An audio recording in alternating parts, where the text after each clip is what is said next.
नमस्कार, मैं हूं विपिन चौबे। 5 बज चुके हैं। आज भारत की बड़ी खबरें और वायरल तस्वीरें सच की कसौटी पर परखी जाएंगी। वायरल से वेरीफाइड तक हर खबर का हिसाब न्यूज काउंटर पर। तो खबरों की करते हैं शुरुआत न्यूज काउंटर में और सबसे पहली खबर का रुख करने जा रहे हैं। पहली खबर सरकारी सिस्टम के सड़ जाने का सबूत पेश कर रही है। खबर उत्तर प्रदेश के सबसे अमीर प्राधिकरण यानी नोएडा अथॉरिटी से जुड़ा हुआ है और खबर यह है कि 9,000 करोड़ के बजट वाली इस अथॉरिटी के पास अगर 9 मीटर भी रस्सी होती तो एक 27 साल के होनहार इंजीनियर की दर्दनाक मौत न होती। नोएडा की सड़कों पर यह गुस्सा आपको दिखाने जा रहे हैं कि लोग अब सड़कों पर उतर रहे हैं और इस कृत्य के पीछे आप सड़कों पर उतरकर अपना गुस्सा जाहिर कर रहे हैं। नोएडा की सड़कों पर यह उसी गुस्से का परिणाम है कि लोग अब इंजीनियर की मौत पर भड़क गए हैं, जिसकी कार एक निर्माणाधीन मॉल के बेसमेंट में जाकर गिर गई है, जहां पर पानी और कीचड़ भरा हुआ था। पोस्टमार्टम रिपोर्ट के मुताबिक इस पूरे मामले में युवराज की मौत दिल का दौरा पड़ने से हुई है। निर्माणाधीन मॉल के बेसमेंट में डूबने से युवराज की मौत शुक्रवार रात लगभग 1:30 बजे के आसपास इस पूरे मामले में कॉल की गई। सेक्टर 150 में यह पूरा बड़ा हादसा हुआ है और घटना के बाद तो युवराज की मौत के बाद लोग बहुत ज्यादा गुस्से में हैं। नोएडा में जगह जगह प्रदर्शन किया जा रहा है। लोगों को लग रहा है कि यह हादसा किसी के साथ भी हो सकता है। युवराज को इंसाफ देने की अब पूरे नोएडा में मांग की जा रही है। तो नोएडा अथॉरिटी इस पूरे हादसे के बाद कटघरे में है। आपको बताते हैं कि कैसे अथॉरिटी की लापरवाही और बदइंतजामी ने युवराज के मौत का सबसे बड़ा कारण बनी है और क्या कुछ डिटेल्स आ रही हैं कि कैसे कैसे वो पूरी टाइमलाइन आपके टेलीविजन स्क्रीन पर हम आपको दिखाने जा रहे हैं। शुक्रवार रात लगभग 12 बजे युवराज ने पिता को फोन किया और यह कहा कि पापा मेरी कार इस बेसमेंट के लिए खुदे हुए गड्ढे में गिर गई है। युवराज ने बताया कि उसकी गाड़ी इस जगह पर सेक्टर 150 के पास गड्ढे में गिरी हुई है। फोन पर ही युवराज ने अपने पिता को करंट लोकेशन भेजी, जिसके आधार पर रात लगभग 12:40 पर युवराज के पिता राजकुमार मेहता उसे ढूंढते हुए घटना स्थल पर पहुंचे। कोहरे से उन्हें कुछ नजर तो नहीं आ रहा था, जिसके बाद युवराज ने अपने मोबाइल को जेब से निकाला, उसकी टॉर्च को जलाया और यह बताया कि मैं इस जगह पर फंसा हुआ हूं। तत्काल युवराज के पिता ने पुलिस को फोन किया। पुलिस मौके पर जरूर आई लेकिन कुछ खास नहीं कर सकी। इस दौरान युवराज की गाड़ी धीरे धीरे कीचड़ में समाती जा रही थी और वो खुद को बचाने के लिए गुहार करता जा रहा था। युवराज खुद को बचाने के लिए गाड़ी की छत पर चढ़ गया और चिल्लाता रहा कि मुझे बचा लो। करीब 90 मिनट के बाद दमकल की टीम मौके पर पहुंचती है, लेकिन इससे बड़ी हैरानी की बात यह है कि 1.5 घंटे देरी से पहुंचे तो पहुंचे, लेकिन दमकल की टीम के पास एक वो रस्सी भी नहीं थी और जो रस्सी थी वो इतनी छोटी निकली कि वो युवराज तक नहीं पहुंच सकी। बाद में क्रेन से भी कोई मदद युवराज को नहीं मिली। उस बेसमेंट के लिए खुदे गड्ढे में जो पानी भरा हुआ था वो बेहद ठंडा था और आसपास निकले सरिया की वजह से कोई भी अधिकारी, कोई भी सुरक्षाकर्मी मौके पर जाने की हिम्मत भी नहीं कर पाया। पुलिस और दमकल की टीम देखती रह गई। इस दौरान करीब 2 घंटे बाद मोनिंदर नाम के एक डिलीवरी बॉय ने हिम्मत दिखाई और उस गड्ढे में उतरने की कोशिश की। इसके बाद एनडीआरएफ और एसडीआरएफ के गोताखोरों की टीम मौके पर पहुंची। तब तक युवराज पानी में डूब चुका था। फिर कई घंटों की तलाश के बाद युवराज तो मिला, लेकिन वो जिंदा नहीं था, उसका शव बरामद हुआ। तो इस पूरी घटना की टाइमलाइन को देखकर आप साफ तौर पर समझ सकते हैं कि हमारा सिस्टम और प्रशासन आपातकाल की स्थिति में किस तरह अपंग हो जाता है। और वो पूरी टाइमलाइन जो हमने आपको दिखाया कि रात 12:02 पर युवराज की गाड़ी गड्ढे में गिरती है। रात 12:05 पर युवराज ने अपने पिता को फोन किया। रात 12:20 पर पिता ने पुलिस को सूचना दी कि मेरा बेटा गड्ढे में गिर गया है, ये उसकी लोकेशन है। रात के 12:40 पर पिता मौके पर पहुंचा। रात 12:45 पर पुलिस भी मौके पर पहुंच जाती है।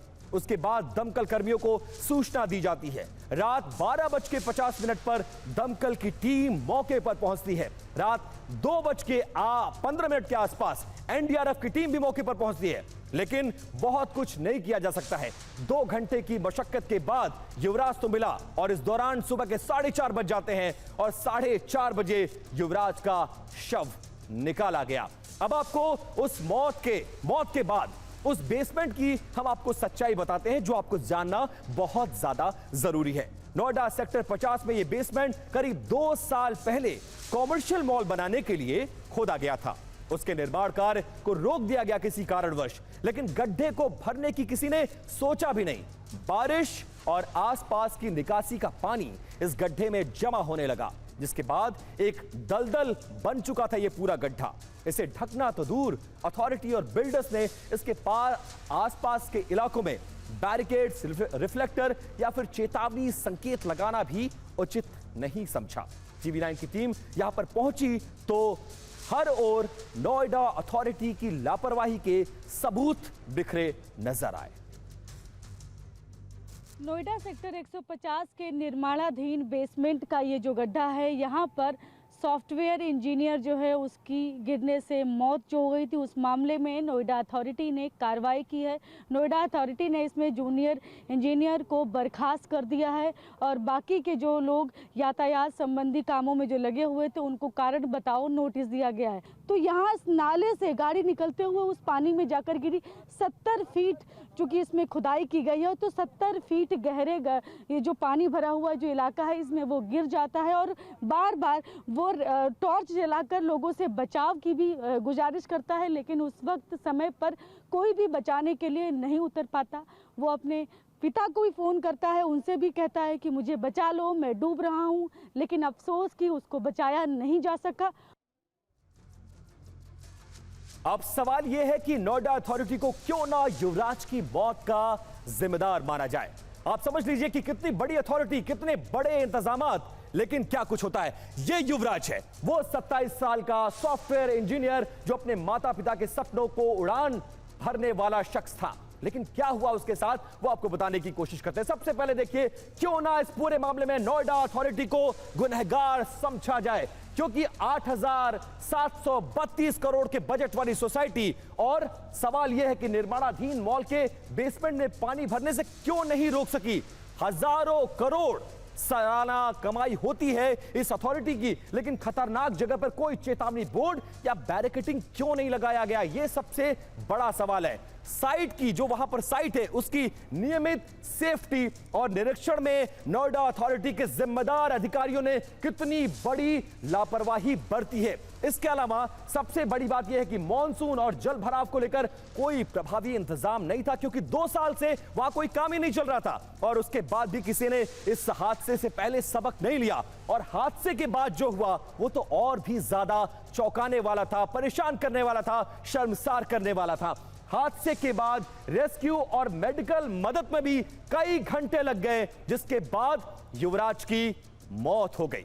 अब एक और तस्वीर हम आपको दिखाने जा रहे हैं। देखिए, वो तस्वीर हादसे के बाद की है और कैसे सिस्टम जागा तो जरूर, लेकिन पीडब्ल्यूडी की नींद इस इतने बड़े हादसे के बाद खुलती है। मौके पर अधिकारी पहुंचे तो लोगों के भारी विरोध और पत्रकारों के सख्त सवालों का सामना करने की उनके पास हिम्मत तक नहीं थी और उनसे जवाब तक देते नहीं बन रहा था। ये देखिए, नाले का ही पानी तो गया है गड्ढे के अंदर। नाले को कवर करना, जब आप कर रहे हैं नाले की सर, आप सिर्फ एक सवाल का जवाब दे दीजिए। ये पानी क्या इसी नाले से अंदर गया है, कहीं और से यहाँ आता है? ये पानी कहाँ से आया है? ये पानी कहाँ से आया? ये इसी नाले से आया है या कहीं और से आया है? ये पानी इसी नाले का है। इसी नाले का, मतलब क्यों जा रहा है ये अंदर? इस लापरवाही और 27 साल के एक इंजीनियर की मौत के बाद भी अथॉरिटी का जो रवैया है वो सुधार के बजाय बचाव का ज्यादा नजर आता है और ज्यादातर मामलों में ऐसा ही तो होता है। हमने भी ऐसा ही देखा है। यही वजह है कि शासन प्रशासन की लापरवाही से होने वाले हादसों पर लगाम नहीं लग पाता है। अब आप समझिए कि कैसे कैसे इस पूरे मामले में लापरवाही बरती गई और एक 27 साल के सॉफ्टवेयर इंजीनियर को अपनी जान गंवानी पड़ी। अब न्यूज काउंटर में उस खबर का हिसाब करने का वक्त आ गया है जो उत्तर प्रदेश की सियासत से जुड़ा हुआ है और यह सियासती परिवार इस वक्त यूपी में सबसे ज्यादा चर्चा का विषय बना हुआ है। अखिलेश यादव के सौतेले भाई और मुलायम सिंह यादव के दूसरे बेटे प्रतीक यादव ने आज सुबह इंस्टाग्राम पर एक पोस्ट करके खलबली मचा दी। प्रतीक यादव ने लिखा कि मैं अपनी पत्नी से तलाक लेने जा रहा हूं और वो अपनी पत्नी अपर्णा यादव से तलाक लेने का इंस्टाग्राम पर ऐलान कर रहे हैं। इसके साथ ही उन्होंने अपनी पत्नी पर परिवार को तोड़ने का आरोप डिस्ट्रॉयर लिखकर संबोधित किया है। परिवार को तोड़ने वाली महिला जैसे गंभीर आरोप लगाए हैं। उन्होंने कहा कि अपर्णा उनकी परिवार को तोड़ रही हैं। यही नहीं, उन्होंने अपर्णा पर खुदगर्ज होने के आरोप लगाते हुए कहा कि वो नाम और शोहरत के पीछे भागती हैं और उन्हें परिवार की कोई भी फिक्र नहीं है। प्रतीक ने अपर्णा पर अपनी जिंदगी को बर्बाद करने वाली महिला का गंभीर आरोप भी बढ़ा। तो यूपी की सियासत से बहुत बड़ी खबर अब आपको बताने जा रहे हैं कि आखिरकार अपर्णा यादव कौन है, यूपी की पॉलिटिक्स में उनका रेलेवेंस क्या है। प्रतीक यादव क्यों आज सुबह इंस्टाग्राम पर आकर यह ऐलान करते हैं कि मैं अपनी पत्नी से तलाक लेने जा रहा हूं। सबसे पहले बात देखिए, ये वो हैप्पी फैमिली थी। मुलायम सिंह यादव की दूसरी पत्नी से दूसरे बेटे प्रतीक यादव अपनी पत्नी अपर्णा के साथ दिख रहे हैं, तमाम मौकों पर ये नजर आते हैं। लेकिन देखिए, अब सवाल यह कि अपर्णा यादव कौन है, तो वो डिटेल्स देखिए। 2017 में समाजवादी पार्टी के टिकट पर विधानसभा का चुनाव लड़ा लेकिन जीत नहीं हो पाई। मुलायम सिंह यादव की दूसरी पत्नी साधना यादव से ये बेटे हैं और मुलायम सिंह यादव के दूसरे बेटे और अखिलेश यादव के सौतेले भाई के तौर पर इनकी पहचान है। और इसके अलावा 2024-25 में समाजवादी पार्टी से जो इनको टिकट मिला था, 2024-25 में ये बीजेपी में शामिल हो गई, उत्तर प्रदेश महिला आयोग की उपाध्यक्ष बनी और उसके बाद बीजेपी में ये शामिल हो गई। ब्रिटेन की यूनिवर्सिटी से ऑफ लीड से ये पढ़े हुए हैं और यूपी की पॉलिटिक्स में ये फैमिली बहुत ज्यादा रेलेवेंस मानी जाती है, तो ये उनकी पहचान है। इसके अलावा जब बीजेपी में शामिल हो गई अपर्णा यादव, 2024 और 25 में इन्हें महिला आयोग का उपाध्यक्ष बनाया गया, जबकि प्रतीक यादव रियल एस्टेट सेक्टर और फिटनेस के बिजनेस को लेकर चर्चा में रहते हैं और कई सारे बिजनेस में इन्वॉल्व रहते हैं। पॉलिटिक्स से बहुत ज्यादा लेना देना नहीं है। देखिए, यूपी में बीजेपी की बड़ी महिला चेहरा के तौर पर भी अपर्णा यादव की पहचान है। वहीं प्रतीक यादव द फिटनेस प्लैनेट नाम से जिम के मालिक बताए जाते हैं। इस पूरे मामले को लेकर विवाद खड़ा हो रहा है और सफाई भी पेश की जा रही है और बहुत सारी बातें अपर्णा यादव की टीम की तरफ से दावा भी किया जा रहा है। तो अब न्यूज काउंटर में हम आपको जो तस्वीर दिखाने जा रहे हैं वो आपको हैरान कर देगी, लेकिन उससे भी ज्यादा हैरानी आपको इन तस्वीरों में छिपी हुई कहानी को जानकर होगा। पहले आप इन तस्वीरों को देखिए। ये दूसरी खबर जो बहुत ज्यादा हैरान करती है, जिस हाईवे पर बस, कार और बाइक को दौड़ना चाहिए वहां घुड़दौड़ हो रही है। दर्जनों घोड़े सड़क पर दौड़ते नजर आ रहे हैं और उनके साथ बाइक और दूसरी गाड़ियां भी देखी जा सकती है। तो माहौल देखकर यही लग रहा है कि यह किसी तरह का आयोजन है और पूर्व सूचना के आधार पर बहुत बड़ी संख्या में इस घुड़दौड़ को देखने पहुंचे हैं। लेकिन कहानी इससे उलट है। हाईवे पर इस घुड़दौड़ की असल कहानी बेहद हैरान और परेशान करने वाली है, जो न्यूज काउंटर में अब हम आपको आगे बताने जा रहे हैं। और उस कहानी को समझने के लिए हम जो वीडियो स्क्रीन पर आपको दिखा रहे हैं, उस वीडियो को डिकोड करना बहुत ज्यादा इंपॉर्टेंट है, जरूरी है। और अब हम घुड़दौड़ करते इस विजुअल्स को डिकोड करने जा रहे हैं। देखिए, सबसे पहले ये बागपत का वो नेशनल हाईवे है जिस पर घुड़दौड़ हो रही है। बाइकों से लोग वीडियोस बना रहे हैं और सट्टेबाजी तक करने के आरोप लग रहे हैं कि दिन दहाड़े बिना किसी अनुमति के इस तरह के नेशनल हाईवे पर घोड़ों की रेस कराई जा रही है। बड़ा आयोजन किया गया है, सैकड़ों की संख्या में लोग पहुंचे हुए। हैरानी की बात है, दिन के उजाले में यह सब कुछ हो रहा है। हाईवे पर दर्जनों घोड़ों की रेस दरअसल सट्टेबाजी वाली दौड़ है, जहां हार और जीत पर लाखों का सट्टा लगा हुआ है। मेरठ और आसपास के कई जिले के लोग इस दौड़ में शामिल होने के लिए मौके पर पहुंचे हैं। सट्टेबाजी वाली इस रेस से हाईवे पर अफरा तफरी मच गई और घोड़ों की रेस को देखने के लिए आसपास के गांव और पूरे इलाके के लोग बड़ी संख्या में मौके पर पहुंच गए, जिससे हाईवे पर भारी भीड़ लग गई और यातायात लगभग ठप सा हो गया। लेकिन कहानी इतने से खत्म नहीं होती है।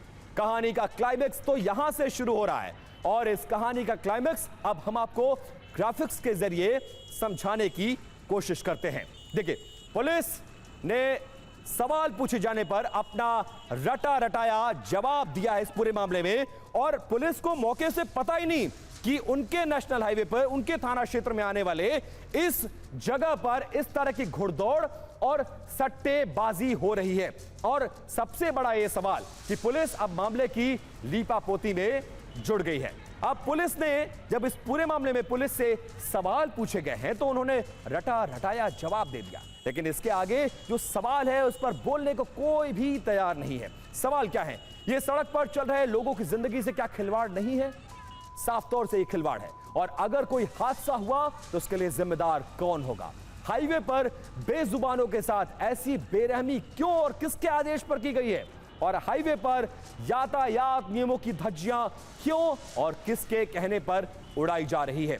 और सबसे बड़ी बात ये, देखिए, घुड़दौड़ के दौरान सट्टेबाजी की भी जांच पुलिस कह रही है कि हम करेंगे, लेकिन फिलहाल मौके पर पुलिस नदारद नजर आ रही है। अब क्या कहा जा रहा है कि लोगों की पहचान कर कार्रवाई का पुलिस आश्वासन दे रही है और ये कह रही है कि हम इस पूरे मामले में बहुत जल्द कार्रवाई करेंगे और जो लोग इस आयोजन को करने वाले हैं उनकी गिरफ्तारी करने की बात कही जा रही है। लेकिन ये घुड़दौड़ दिन के उजाले में पुलिस इससे बेखबर, लोगों की सुरक्षा को लेकर सवाल खड़े किए जा रहे हैं। और इस पूरे मामले में सवाल कई सारे हैं जो हम आपको दिखा रहे हैं, लेकिन इस पूरे मामले में क्या कुछ कहना है वो हम आपको बताने की कोशिश करते हैं। अब न्यूज काउंटर में अगली स्टोरी का वक्त हो गया है। न्यूज काउंटर में अब जो अगली खबर आ रही है वो है साध्वी हर्षा रिछारिया से जुड़ी हुई। वही हर्षा रिछारिया जो कुंभ के दौरान बहुत ज्यादा चर्चा में आ गई थी। हर्षा रिछारिया एक बार फिर से पलटती हुई नजर आ रही हैं। 7 दिन पहले उन्होंने कहा था कि संत मार्ग को छोड़कर वो एक बार फिर से मॉडलिंग में लौटेंगी, और अब संगम में स्नान करके कहा कि सनातन का मार्ग ही सही है। कि देखिए, वो वीडियो हम आपको दिखा रहे हैं जब वो तीसरी बार पलटी हैं। माघ मेले के दौरान एक बार फिर से वो संगम पहुंची है और पलटते हुए कहा कि पहले मॉडलिंग, फिर संत समाज, फिर मॉडलिंग, और आप कह रही हैं कि नहीं, सनातन ही आखिरी सत्य है और उसी में मैं रहूंगी। क्या कुछ कहा है? सवाल यह है इन तमाम तस्वीरों को देखने के बाद कि अगर वो सच में सनातन को समझती हैं तो बार बार पलटी क्यों मारती हैं?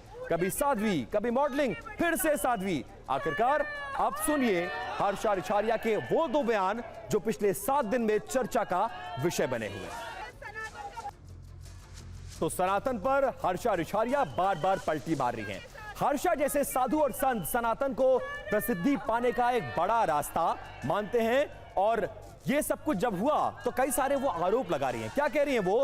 हर्षा ये कहती नजर आ रही है कि अब उन्हें, जब वो बार बार बयान पलट रही थी और सनातन से वापस मॉडलिंग की तरफ आ रही थी, तो ये कह रही थी कि धर्म परिवर्तन के उन्हें ऑफर्स आ रहे थे। इस तरह के गंभीर आरोप लगा रही हैं। अब वो ये कह रही है कि लोगों से उन्हें धमकियां मिल रही थी जब उन्होंने सनातन को छोड़ने का ऐलान किया, और लोग उनकी सोशल मीडिया प्रोफाइल्स पर जाकर भद्दे भद्दे कमेंट कर रहे थे और इससे वो व्यथित नजर आई। और इतना सब कुछ होने के बाद जिन साधु संतों के पास वो कुंभ में गई थी, वो साधु संत तक अब उनसे मिलने से कतराने लगे थे, जिसके बाद नीचा दिखाने की उन्हें कोशिश होती नजर आई।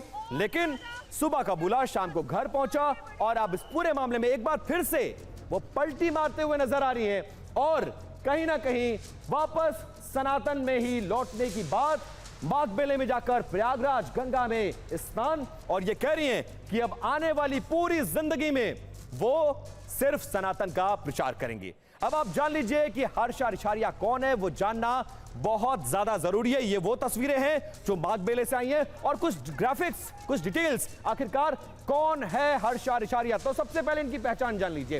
एंकर और मॉडल से ये पिछली बार जो महाकुंभ हुआ था उसमें साध्वी बनी और उसके बाद ये चर्चा में आई हैं। इसके अलावा 2 साल पहले उसी कुंभ के दौरान इन्होंने दीक्षा ली और तमाम बड़े बड़े साधु संतों के साथ मंचों पर नजर आई। स्वामी कैलाशानंद बेहद हाई प्रोफाइल संत, उनसे इन्होंने दीक्षा ली थी और उनके साथ उनके रथ पर सवार होकर ये नजर आई थी कुंभ के दौरान। अब देखिए कितनी फेमस हैं, ये जानना बहुत ज्यादा जरूरी है। इंस्टाग्राम पर 18 लाख से ज्यादा उनके फॉलोअर्स हैं, जो उनकी ताकत है। और 30 साल की उम्र तक इन्होंने बीबीए की पढ़ाई की थी। अब देखिए कैसे सुर्खियों में आई, ये जानना बहुत ज्यादा जरूरी है, जिसका हम जिक्र कर रहे थे।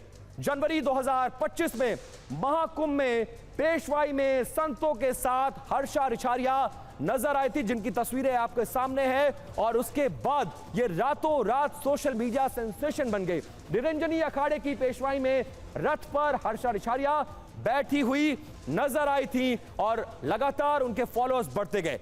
शांभवी पीठाधीश्वर ने हर्षा के साथ रथ पर बैठने पर उन्होंने आपत्ति जताई कि इस तरह के मॉडल्स को रातों रात आप साध्वी नहीं बना सकते हैं। और आनंद स्वरूप महाराज ने इस पूरे मामले में धर्म के गलत चित्रण का आरोप भी लगाया था। यानी सुर्खियों में तो थी वो, लेकिन कहीं ना कहीं वो उन पर आरोप भी लगे।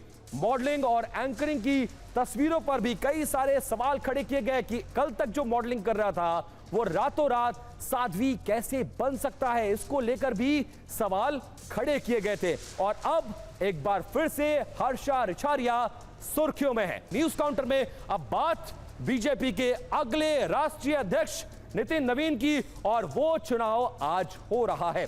बीजेपी में नवीन अध्याय शुरू होने जा रहा है। बीजेपी का अब तक का सबसे युवा अध्यक्ष नितिन नवीन को अध्यक्ष बनाने के लिए प्रक्रियाओं को पूरा किया जा रहा है। अब देखिए क्या है इस पूरे मामले में जो बड़ी खबर है वो ये है कि अध्यक्ष पद के लिए नितिन नवीन का नामांकन दाखिल कराया जा रहा है। कुल 37 नामांकन पत्र इस पूरे मामले में दाखिल किए गए हैं। 36 राज्यों की तरफ से नामांकन पत्र दाखिल किया गया है। बीजेपी संसदीय दल की ओर से एक नामांकन पत्र में पीएम मोदी भी उनके प्रस्तावक बने हैं। अब आपको वो तस्वीरें दिखाते हैं जब बीजेपी के सभी बड़े नेता नितिन नवीन का समर्थन करने बीजेपी के मुख्यालय पहुंचे। इन तस्वीरों में ही बीजेपी की असली ताकत आपको नजर आएगी।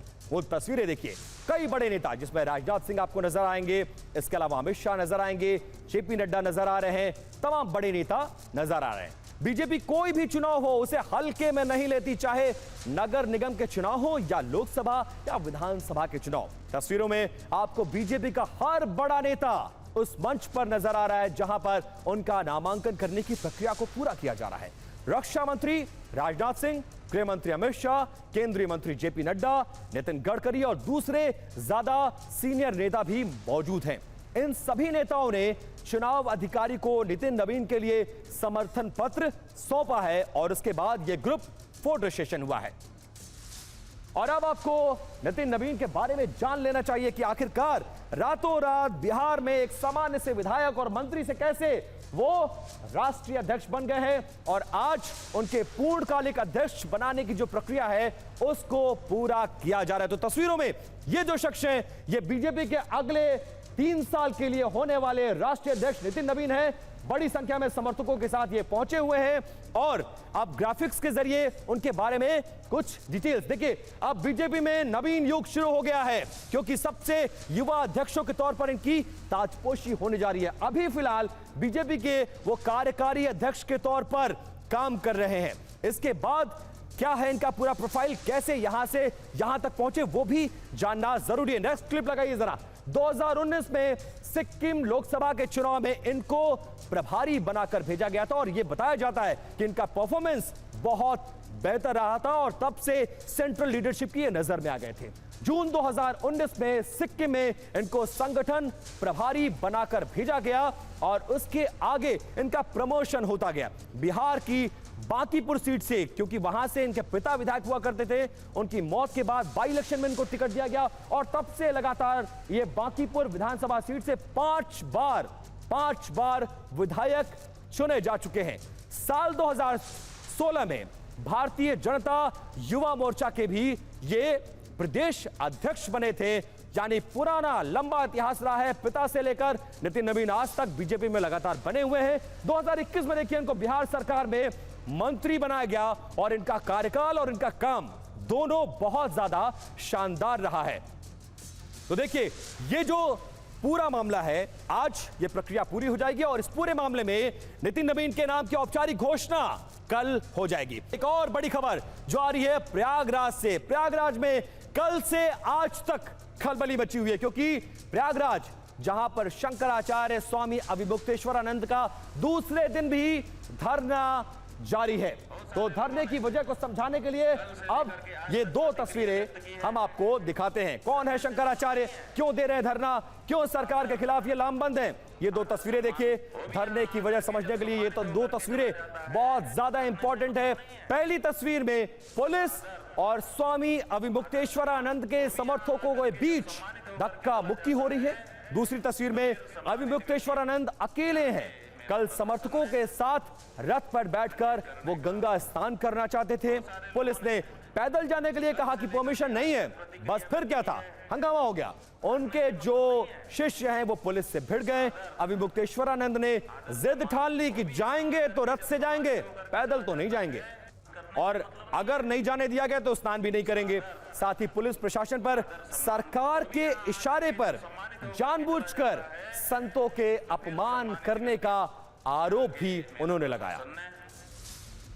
तो अविमुक्तेश्वरानंद ने जो आरोप लगाए हैं वो आपने सुना, लेकिन प्रयागराज पुलिस ने आरोपों का खंडन करते हुए एक वीडियो जारी किया है और इस वीडियो के जरिए शंकराचार्य और उनके पूरे शिष्यों को सवालों के घेरे में खड़ा कर दिया है। इस वीडियो में अविमुक्तेश्वरानंद के समर्थकों का हुजूम नजर आ रहा है, जो बैरिकेडिंग तोड़कर पुलिस रोक रही है, जानबूझकर फोर्सफुली गंगा की तरफ बढ़ते नजर आ रहे हैं। पुलिस ने रोकने की कोशिश तो की, लेकिन समर्थक नहीं माने और उसके बाद धक्का मुक्की होने लगी। ये वो सीसीटीवी फुटेज है जो पुलिस के द्वारा इस पूरे मामले में जारी किया गया है और अपनी सफाई पेश की गई है कि हमने अपनी तरफ से धक्का मुक्की नहीं शुरू की है। अब देखिए पुलिस क्या कुछ कह रही है इस पूरे मामले में, वो जानना बहुत जरूरी है। पुलिस का कहना है कि बवाल जो हुआ है वो स्वामी अविमुक्तेश्वरानंद के कहने पर हुआ है और अविमुक्तेश्वरानंद जो आरोप लगा रहे हैं वो कह रहे हैं कि सरकार के कहने पर हमारे ऊपर आरोप लगाया गया। पुलिस का दावा क्या है? पुलिस ये कह रही है कि सबसे पहले उनके समर्थक ने ही बैरिकेडिंग तोड़ी, मजबूरी में लॉ एंड ऑर्डर को फॉलो करवाने के लिए हमें फोर्सफुली उनको पीछे करना पड़ा। अब अविमुक्तेश्वरानंद के आरोप क्या है कि जानबूझकर पुलिस और प्रशासन के लोग उन्हें स्नान करने से रोक रहे थे, जबकि पुलिस का दावा है कि रथ से जब स्नान की इजाजत नहीं ली गई थी तो हम आपको आखिरकार जाने कैसे देते, हम लॉ एंड ऑर्डर को फॉलो करवा रहे थे। अब देखिए जो शंकराचार्य हैं वो ये कह रहे हैं कि जानबूझकर हमारे समर्थकों को पीटा गया, जबकि पुलिस का दावा ये कहता है कि पहले समर्थकों ने हंगामा किया और उसके बाद हमने रोकने की कोशिश की। हमारी तरफ से कोई लाठीचार्ज इस पूरे मामले में नहीं किया गया है। सवाल यह है कि कौन सच्चा है और कौन झूठा है। और न्यूज काउंटर में अब अगली खबर का रुख करने जा रहे हैं। यूपी के बागपत से वो खबर है, जी हां, नोटों के बंडल के साथ, जी हां, नोटों के बंडल के साथ बीजेपी के जिला मंत्री नजर आ रहे हैं। उत्तर प्रदेश के ये महाराजगंज जिले की खबर है।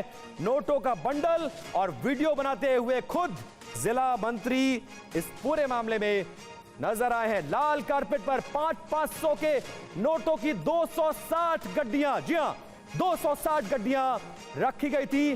सोशल मीडिया पर नोटों की तस्वीर अब वायरल हो गई है। महाराजगंज में बीजेपी के जिला मंत्री हैं गौतम तिवारी। तो ये नोटों की वो गड्डियां और खुद इसका विजुअल बनाते हुए नजर आ रहे हैं बीजेपी के जिला मंत्री गौतम तिवारी। अब आप ये तस्वीर देखिए और नोटों के बंडलों को गिनने की कोशिश करिए। आपकी सहूलियत के लिए हमने वीडियो में जितना संभव हो पाया है उतना इन नोटों की गड्डियों को काउंट करने की कोशिश की गई है और गौर से देखा और गड्डियों को गिनने की कोशिश की गई तो पता यह चला कि ये तमाम गड्डियां 500 के नोटों की हैं। नोटों के लगभग 260 बंडल मौके पर मौजूद हैं और इनकी संख्या ज्यादा भी हो सकती है क्योंकि जो पीछे के बंडल हैं उनको अंदाजे से गिना गया है। इससे ज्यादा भी इनकी होने की आशंका है और जब हमने कुल कैलकुलेट किया गया इन गड्डियों को तो पता यह चलता है कि इसकी राशि 1.25 करोड़ से ज्यादा की है। इस पूरे मामले में आरोपी बीजेपी के नेता गौतम तिवारी खुद बंडलों का वीडियो बनाते हुए नजर आए। तंत्र मंत्र वाले हैं, ये सब उल्टा सीधा कर रहे हैं। ये बनारस से संबंधित एक व्यक्ति है, वही वायरल करा रहा है, वो पैसा नहीं है। वीडियो में आप भी वीडियो बनाते दिख रहे हैं, जो आपके सामने एक आदमी खड़ा है वो भी वीडियो बनाता दिख रहा है। पैसे में करोड़ों रुपए कैश गड्डी रखा हुआ है। नहीं, पैसा नहीं है। क्या है वो कागज है। कागज है। तो सुना आपने, नोटों पर चमत्कार। ये कह रहे हैं कि ये तंत्र मंत्र से नोट वहां रखवाए गए हैं और अगर ऐसा होने लगे तो फिर तंत्र मंत्र से नोट प्रकट करने के लिए करीबी क्यों ना मिटा दी जाए। जरा समझते हैं कि बीजेपी के नेता गौतम तिवारी के दावे और हकीकत में आखिरकार फर्क क्या है, वो आपको समझाने की कोशिश करते हैं।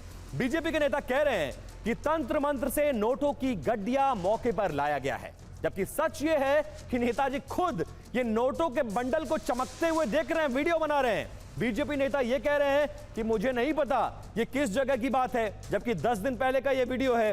जबकि सच यह है कि इस पूरे मामले में वीडियो खुद जिला मंत्री गौतम तिवारी शूट करते हुए नजर आए हैं। बीजेपी नेता का दावा है कि ये नोट नहीं है, कागज हैं, जबकि तस्वीरों में 500 के नोटों की गड्डियां साफ तौर से देखी जा सकती है। अब इन दावों को सुनकर भ्रष्टाचार वाला चमत्कार इसे क्यों ना कहा जाए। तो न्यूज काउंटर में अब बात अगली खबर की करने जा रहे हैं और ऐसे एक्सीडेंट की जिसके बाद पूरे जयपुर शहर में और हाईवे पर दहशत फैल गई है। जी हां, जयपुर हाईवे पर भीषण हादसा हुआ है। टैंकर और ट्रेलर की भिड़ंत के बाद यह भीषण आग लग गई। केमिकल रिसाव से पूरी सड़क जलती हुई नजर आई और लगभग 1 किलोमीटर तक पूरा हाईवे धू धू कर जलता रहा। हाईवे पर लगी भीषण आग से दोनों तरफ जाम लग गया। मैंने बताया दिया, मुझे सारी फायर ब्रिगेड भेज दो जल्दी से, दुकानों पर आग लगेगी। उन 3 तस्वीरों के जरिए आपको हादसे की भयावहता को हम दिखा रहे हैं कि आखिरकार कैसे जयपुर हाईवे पर किस तरह का मंजर था। वीडियो नहीं बना रहे सर, मैं फोन कर रहा हूँ पानी वाले को, वीडियो की बात वाले को फोन करा दे।